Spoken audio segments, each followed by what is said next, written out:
So you've got a family member or a friend, someone you care for, a relative, a friend, a mother, a father, a brother, a sister, a cousin, a son, a daughter, a nephew,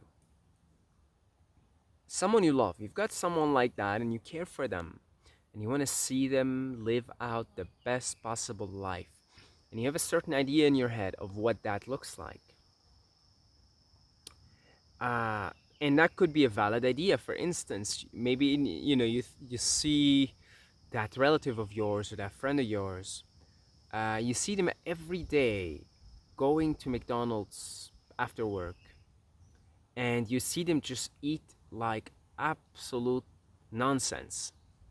And you see their health deteriorating, you see they're having issues, you see they have diabetes, they have to do the injections, you see they have all kinds of problems.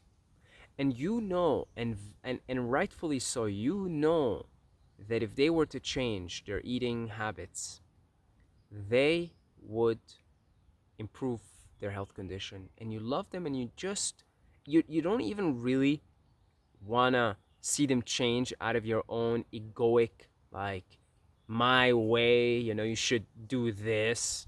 No, you just genuinely love that person. You just, your heart breaks to see them like that. Every other day you see them and they tell you, and you see like they complain to you about their health. So how do you help that person? Do you go directly to them and you tell them, hey, you gotta change your eating habits? That's kind of the old school way. And in my opinion, a minority of people take kindly to that approach, that direct approach. If your relative can take kindly to that approach, God bless. If they can listen, like they can listen to you almost almost like you're like, you're almost like you're in the military and you're the general, and you just tell them, hey, like, we need to have a conversation. We need to have a serious conversation. Your health is really struggling. It's kind of like an intervention. Have you ever seen The Sopranos when they did an intervention with Christopher about his heroin addiction? And that did not go well. That was the old school direct way. They just told him, Chris, you got to get your shit together. You're fucking up big time here. And he didn't like that. Most people don't take kindly to that approach. That can cause issues, arguments, resentment towards the other person. Why are you telling me what to do? Look at you. What will you think you're better than me? If that person can take kindly to that, however, that's the school of hard knocks, as they call it, right? By all means, but in all likelihood, 80% of the time, people will not take kindly to that. They will think you're better than them. You're bossing them around. You just want to show them that your way is better, you're better, your lifestyle is better. Most people are gonna get triggered by that. Most people are gonna get triggered by that. I'm sure most of you have experience trying to change someone out of sense of love, and then that doesn't go well, and that person resents you or rejects your approach. So if you can go with the old school, hard school of knocks, go for it. I just don't think that's practical for most situations. So, what would be the other way?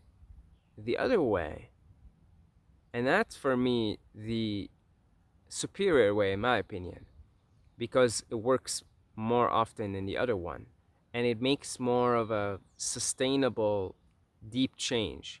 Is to be the change you want to see in the world. Plain and simple. That's it. It's funny because you just gotta, love that person and accept them, but at the same time, just be the change you want to see in the world. So here you are, and your relatives complaining to you every day about their health and their well-being, and you might have thrown hints at them before, like you could say, like, I did a fast and that healed it for me. You may just throw hints at them, hints that don't trigger them, don't get them to feel like you're telling them what to do, but still they don't really get it. How about you just be the change you want to see in the world? So resemble, and we're using health as an example here, resemble the highest possible state of health. Resemble it. Be it. Be it. Be it. Just be it. Be the kindest, healthiest, most positive version of yourself. And that person, sooner or later, will not be able to help but either get jealous in a positive way and say, well, what? How come it's working for him or her? I'm going to ask them. I'm going to ask him, hey, Bob, what have you been eating? How, or Bob, how's you seem to be always healthy and vibrant. You seem to have a lot of energy. You seem to be kind. Tell me, what do you do? And then you could tell them from that point. You can tell them, hey, I eat this and that, or I fast, or this or that, and they'll be like, huh.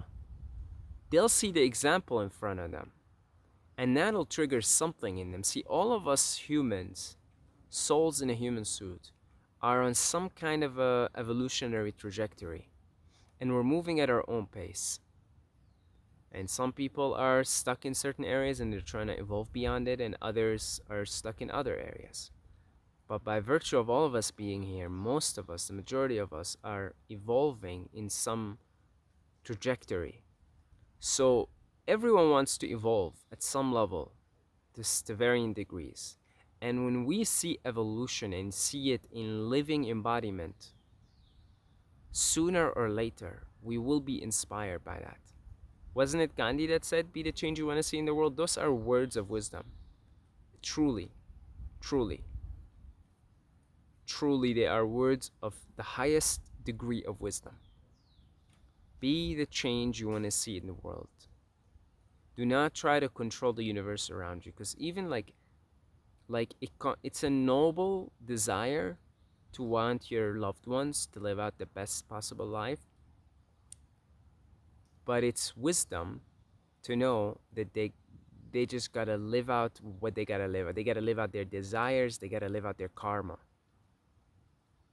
Some of us came here just to experience eating. And I'm using eating and health here as an example. Just you could think of it. Just that's it.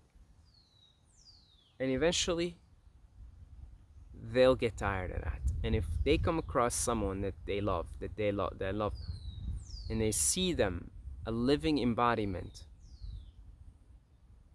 of what could be, a living embodiment of higher living, let's call it here, for lack of better words, they will sooner or later feel inspired to do the same thing, and then they'll come asking.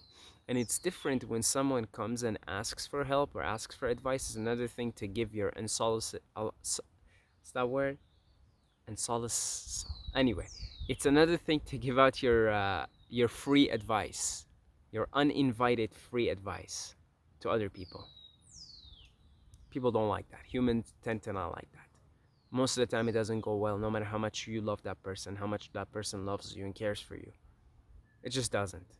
And I'm sure you guys have your own experiences as much as I do. I stopped giving people advice. These videos are not advice. These videos are sharing, and also the people that are coming to these, you're hitting subscribe out of your own free will. And then if you don't like it, you hit unsubscribe out of your own free will. But I never tell anybody what to do. I share with you things that happen in my life, and then I could almost care less if anybody, I could almost care less. This is just musings. It's just my calling. It's just what I do. I could care less if anybody takes up any of these things and these nuggets of whatever that I share. But I don't give advice. Unless someone comes to me.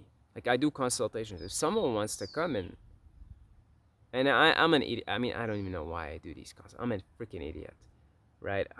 I'm an idiot. Serious. I'm serious. I'm not serious. Like, there's so much I don't know, right? There are also things that, like, I know. You fast, you heal. I know that. But at the same time, I'm not going around giving people business cards and posters, and I'm not the poster boy of fasting. Hey, the knowledge is out there. You wanna act on it? Cool. I just gotta focus on me. I think, for me, my opinion, that's the most important thing. Be the change you want to see in the world. God bless you all. Thank you for watching, and I'll see you in the next video.